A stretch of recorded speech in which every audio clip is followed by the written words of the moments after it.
Right off the bat, I'd like the record to state that I only read the first 3 books in the Princess Diaries series, aka the books that probably most closely follow the first Disney movie. Although now having finished the series, I can't say that I'm not a little grateful that my parents never brought me the rest of the books. Thanks to the aforementioned Disney movie, I'm positive that most people know the basic plot of the series. A young girl, Mia Thermopolis, finds out that she's princess and heir to a small European principality. The rest of it is Mia struggling to learn how to be a princess and navigating the already rocky waters of being a teenage girl in New York. The book starts off with a huge change from the movie, with Mia's father only having recently recovered from prostate cancer, and some part of me understands why Disney would have changed that, and considering the fact that Daddy Dearest was constantly sticking it into any female that moved, I can't say that I'm surprised that they wrote him out completely. In the first book, the reason behind telling Mia is that Felipe can no longer have children following his bout with chemo. Mia is the sole heir. Although this is the part that I had trouble understanding. Dowager Princess Clarice made it really clear that there was nothing more important than to take care of the country and their job as royals. So when Mia was born as a result of a quick fling between Helen and Felipe, I don't know why Clarice didn't start pressuring her only son to take literally any bride and produce a legitimate heir. After all, he had some 14 years after Mia was born to produce more children. Slight spoiler alert, but the fact that he only had 2 surprises me to no end. Reading through this as an adult was eye-opening, to say the least. I think that I'm going to get right down to it and address the elephant in the room, which is the Mia-Michael relationship.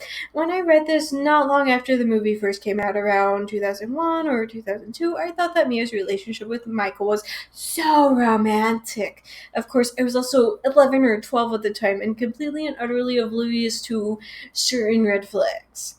Reading it as an adult, and I almost instantly started to get the ick factor with their relationship. Did nobody around Mia care that she was 15 and dating a college boy? Did they not care because they had all known Michael for a long time? I'm not going to sit here and pretend like this wouldn't have been a super relatable for me when I was 11 or 12. I don't know how many crushes on that cute senior boy that I had. But the difference between my reality and this series is that if I told my parents that at the tender age of 14 I had a date with an 18-year-old high school senior who was going to college in 3 months, my parents would have forbidden me from leaving the house. Chris Hansen would have been called. To make matters even worse was a constant discussion of what this book called doing it. Now, I'm an adult and a married woman. I would normally not continue to use the wordage this book uses, but this is YouTube and it needs must. Again, looking back to my own experiences being a 15, 16, 17-year-old girl, I understand where the series was going. Teens are going to be doing it, even if you told them that their junk is going to shrivel up and fall off. They don't care. But I think that I've said this in some of my other videos, and I'm going to keep saying it until authors everywhere understand. Simply because teens are doing the thing anyway doesn't mean that you have to encourage it. Granted, I will give Cabot a single point and say that, despite the discussions about doing it, at least Mia waited until she was 18. It seems like a cheap consolation prize considering all of the nonsense about the subject, but still. Since we're still technically on the subject of Mia's toxic relationship with Michael, we're going to talk about their attitude about doing it. Mia told him that she didn't feel ready yet, which is fair considering that by the time that they finally get together, she was only 15 while he was 18 or 19 and already in college. And I do have to give Michael a single point in promising that he would wait until she was ready, but that point is almost instantly negated by him turning around and telling her that he, and I quote, wasn't gonna wait forever. Again, I get that he's a teenage boy. He's in college and he's surrounded by all of this doing it culture that he probably had been rather sheltered from in his private school. But at the same time, the pressure he was putting on Mia was super nasty, especially when you remember that Michael telling her this was following Mia pointedly expressing that while she did want to be intimate with him, she didn't feel emotionally ready. There's a meme that goes around from time to time that goes something like this. I don't know what high school girl under 18 needs to hear this, but that grown man doesn't think that you're mature for your age. Women his age just see the bum in him, and he's a predator. Tell on him. And I'm not exactly saying that Michael was necessarily a predator. He and Mia had known each other for years and years thanks to Mia's relationship with his sister Lily. But at the same time, you will note that the narration never gives any reason why Michael didn't pursue a relationship with Judith Greer.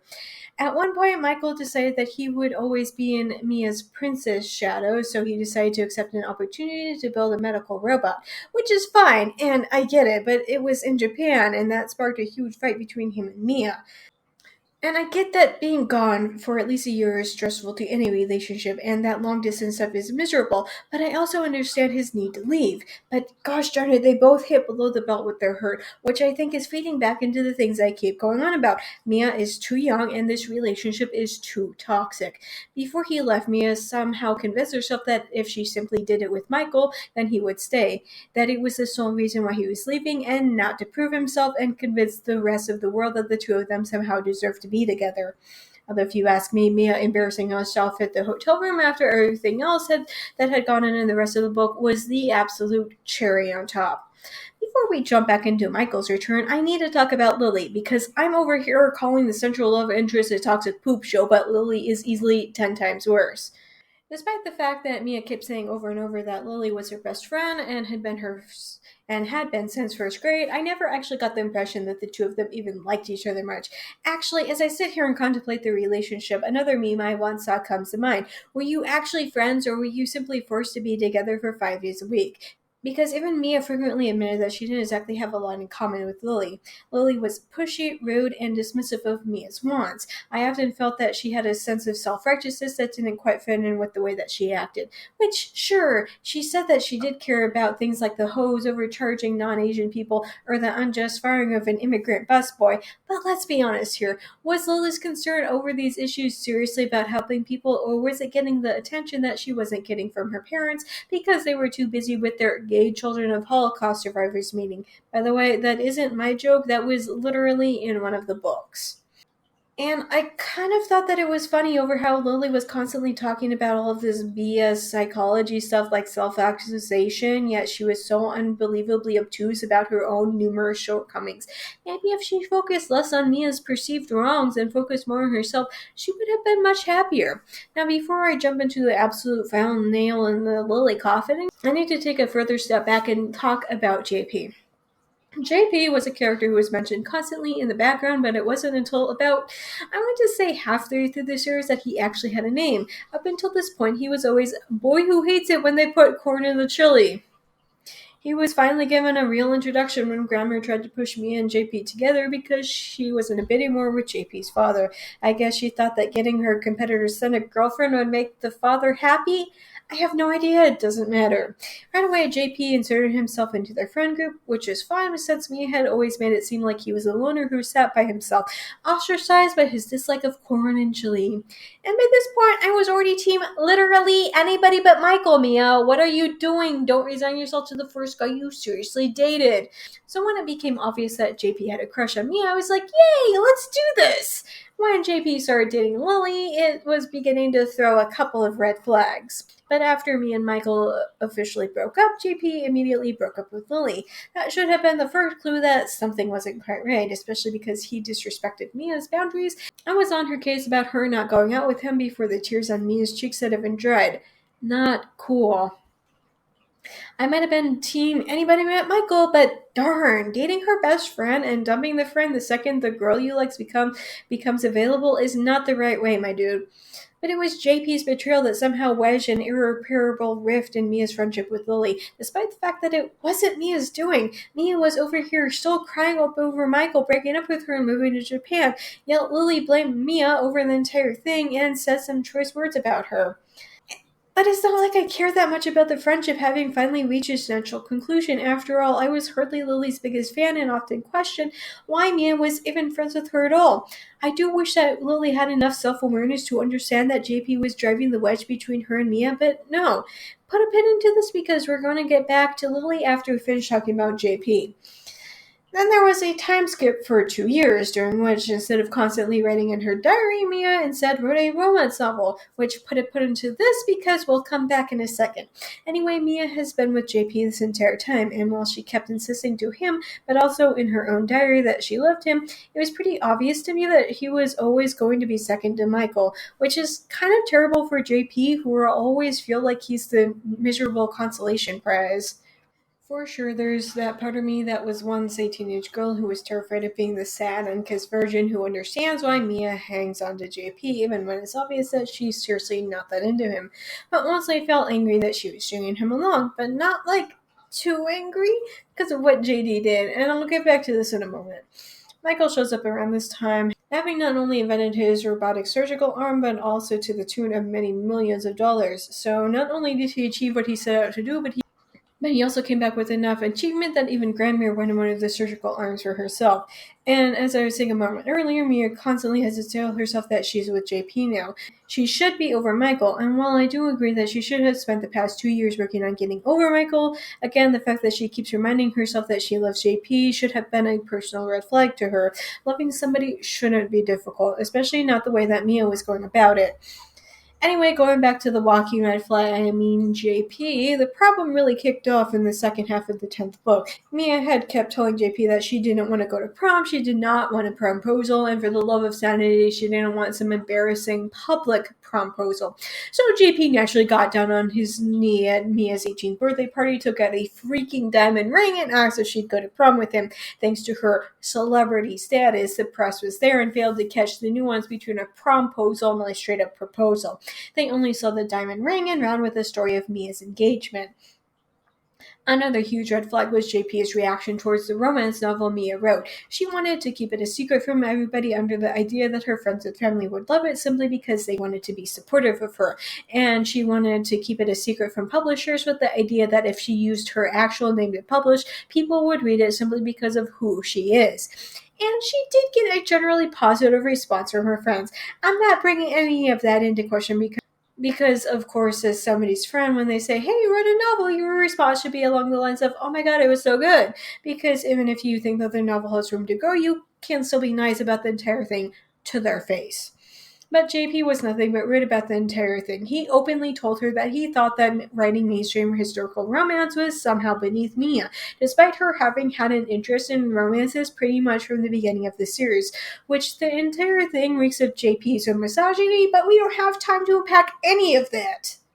Finally, JP continued to disregard anything Mia told him not to do and sent her novel to a publisher his dad knew, which I know a lot of people might be confused over why I'm labeling this as an overall negative and a huge red flag. But Perk, isn't him trying to find her a publisher his way of showing support even though he hated the novel and thought it beneath her? We'll come back to this again in a second. And then there's JP's own senior project, which was a play he had written, which is fine, whatever, until the opening night of his play, in which we find out what it was actually about. In it, a name change JP and a name change Mia basically go through all of Mia's own struggles, except that Mia is painted as this complete and utter loser, and JP is a macho hero who has to save Mia from her own stupidity. The entire thing is beyond terrible and misogynistic that even I was floored at his audacity. The final piece de resistance was at the prom. Yes, Mia did eventually end up going to it despite not wanting to. She expressed to JP how weird it was that whenever they went on a date, the paparazzi would always show up. JP all but admitted then and there that he'd called them, which is honestly terrible enough as it is, but the way he says it implies that there's literally only reason and only one reason why he's even remotely interested in being with Mia. And it's not because he loves her as a person. No, but this entire time JP had been using Mia in order to gain fame for herself, despite the fact that his own father is already famous and rich enough to warrant the likes of Sean Penn showing up at opening night of JP's play. The fact that JP had booked a hotel room for the two of them to use on prom night months in advance is the absolute cherry on top of all of this. Although the book never went there, I can't help but think about broken condoms. If Mia had given in to JP's pressure to do it, there's no doubt in my mind that the condom would have eventually mysteriously broken on multiple occasions, simply so that JP could settle her with a baby and be forever tied to her no matter what. So when Michael shows back up, all of us were a little relieved over this. I mean, I'm kind of frustrated over the terrible writing about the thing with JP. JP couldn't have liked her simply because he liked her. No, he had motives, and he was going to be painted as a miserable villain randomly. And as if all of that wasn't bad enough, after Mia had her big showdown with JP in the end, she ended up running into Lily, the girl who had gotten into such a huge fight with her that she hadn't talked to Mia for the past 2 years. Yeah, that Lily. Now, I thought that the peak of Lily's depravity towards Mia would have simply been destroying her decade-long friendship over a boy and to create the website IHateMiaThermopolis.com. Oh no, it somehow got much worse, which was only revealed after Mia broke up with JP. Lily knew what JP was doing the entire time. Maybe there was something in her that saw what JP was doing when they were dating, but after JP had broken up with Lily, those rose-colored glasses were off, and Lily saw JP for the manipulative jerkwad that he actually was. And part of me gets why Lily remained silent, and in the days leading up to that eventful prom night, Lily had tried to drop a few hints about something being a little off about JP. But this is going back to my earlier statement I made about Lily being self-serving. I think deep down Lily still hated Mia despite it all being JP's manipulations that drove a wedge between their friendship. Lily knew that Mia wasn't exactly quick to pick up on subtle cues. So in a weird way, I think that Lily kind of wanted to sit back and watch the entire thing explode in Mia's face as punishment for perceived wrongdoings. Do I think that Mia would have listened if Lily hadn't plainly told Mia what a scheming jerk that JP was? No. But if Lily was half the friend she claimed to be in that post breakup scene, she would have tried a lot harder to make Mia take those rose colored glasses off for the past 2 years. Now that my rant about Mia's most toxic relationships is out of the way, I need to talk about Grandmere. No, it's Grandmere is great. I know that I kind of thought that she was mean when I first read through the series, but reading this again through the less of an adult, and I kind of understand everything. Her son was a disgusting womanizer who had not one but two children out of wedlock simply because he couldn't keep it in his pants. She was literally the consort ruler of a principality and then became the dowager of it later in life. Of course she's strict and has a drinking problem. Heck, reading about Felipe's problems made me want to drink heavily too. And sure, some of her decisions might have been rather unconventional, if not misguided, but I also understand why she was going with them. In the final book about Mia's senior year of high school, even Mia admitted that she'd learned way more from Grandmere than simply which fork to use at a state dinner. It was about diplomacy, how to say the correct thing, how to soothe over a tense situation without it coming to blows. You know, stuff that would be actually useful for a future world leader.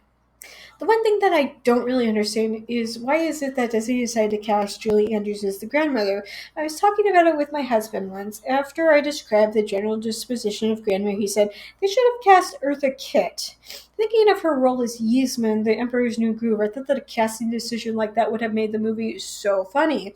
But no, we went from chain smoking, sidecar drink once an hour, literally tattooed eyebrows, to Julie Andrews. And don't get me wrong, because I love Julie Andrews, but she's not Grandmere. I have two more people that I'd like to talk about. The first is Lana. In the first half of the series, she was depicted as a stereotypical girl who was mean to me in high school. I think she was played by Mandy Moore in the movie. Anyway, right around the time of the huge breakup and the fight with Lily, Lana suddenly became rather chummy with Mia. Naturally, Mia was more a little suspicious over the entire thing, especially because this was a girl who had belittled and mocked Mia for the first 2 years of her high school career. But to Mia's surprise, as well as my own, Lana's desire to befriend Mia was genuine, and truthfully, I think that Lana's character growth was the most extreme throughout the entire series. Mia remained intentionally obtuse, and Lily continued to be self-absorbed, but Lana over here had a genuine moment of wanting to be friends with Maya and to be at least a little bit nicer. Granted, Lana was still kind of self-absorbed and too crazy both about boys and fashion, but at least Mia always knew where she stood with Lana. It went from freak derogatory to freak affectionate. The final person that I like to talk about is a girl who is never in the movie. Her name is Tina, and she was the daughter of an Arab oil sheik. Because of his money and power, Tina's father hired a bodyguard to protect his daughter. But also because of this, Tina was often labeled as a loser, and she sat by herself at lunch. When Mia first finds out that she's a princess and has a bodyguard assigned to her, she finds a fast friend in Tina through their similar circumstances. This was a relationship that was also spurred on because of Lily's knee-jerk reaction towards Mia's princess makeover and showing up to school in a limo. Hey, she was always a bad friend. The writing was on the wall with Mia's relationship with Lily. For the most part, I enjoyed Tina's character immensely. She was shy, awkward, and loved reading bad romance novels. Even as an adult, I saw kinship in Tina because that was me once. But there were times when I really hated how weirdly pushy Tina could be towards Mia. It was kind of the opposite end of Lily, because while Lily's issues with Mia ended with the huge fight and the two of them not talking to each other for years, Tina would be there and she would push and push and push Mia to do the thing, even when Mia said that she didn't want to. And even when you can kind of big picture the entire thing, Tina would be right, it was beyond terrible for Tina to keep badgering Mia over the whatever thing. And it wasn't even something that happened once, but happened several times throughout the series. And finally, I want to talk about the singular good thing in the main part of the series, Genovia turning into a constitutional monarchy. I enjoyed the mini subplot mystery of Mia's ancestor, who was ruler for 12 days before succumbing to a plague. And in her last days, she turned her beloved country into constitutional monarchy. For those who are confused, it's like the rule in the UK, the royal family side by side with Parliament. Mia standing up for what she thought was right, helping her ancestors' dying wish turn into reality, was honestly pretty awesome. It was a singular girl boss moment in the entire series. Everything else was awash in weird misogynistic undertones that would likely get this book cancelled in a heartbeat today. And then all of that was pretty much negated by Felipe choosing to run for prime minister, which kind of seems to defeat the point of being able to choose your leaders, but whatever. When I was reading book 10, Mia was in her final year of high school. She turned 18 and was literally days away from graduating. The next book was entitled Royal Wedding, which, although me and Michael had gotten back together and were in a really good place, I was more than a little wary about what it might hold. To my immense surprise, the book didn't take place a year following Mia's graduation, but rather 7. So while I'm kind of weirded out that she was still with a guy that she's been with since her freshman year of high school, at least she and Michael weren't one of those couples who rushed off to the altar as soon as she got her high school diploma. Oh, I love growing up in a deeply Mormon state. One girl I know has literally not stopped being pregnant since her own high school graduation. The original series is not something that would likely be of much interest to a teenager now. It's full of references that are awkwardly dated and would be difficult to explain to those who aren't in the know, unable to make a call while somebody else is online. That being said, I thought that the 11th book was kind of a nice follow-up to some of our favorite characters, and agreed to revisit them again now that they and the readers have grown up some. And while I'll be the first in line to say that I'm not the biggest fan of this series, I thought that actually aging Mia up and acting like these books were actually her diaries was a nice way to say to the fans, hey, do you remember her? She's an adult now, the same as you. And if somebody had been reading along with the series exactly as Cabot had been putting out the books, coming back to the series after the time skip probably would have been really nice. Mia is 25 and is being hounded by the press over things such as why won't Michael marry her? It's the stress of stuff like that combined with her father's continued poor behavior that led her to start journaling again as recommended by a doctor. Over the course of a few days, Grandmere tells Mia that she found out that Felipe had fathered another child, by Grandmere's own words likely right after the chemo dried up his baby-making factory, but there was still one last load left in the cannon. However, in Improved, Mia hasn't emotionally or mentally matured beyond high school. She decides that she needs to go meet her half-sister, which in turn brought the press out in full force.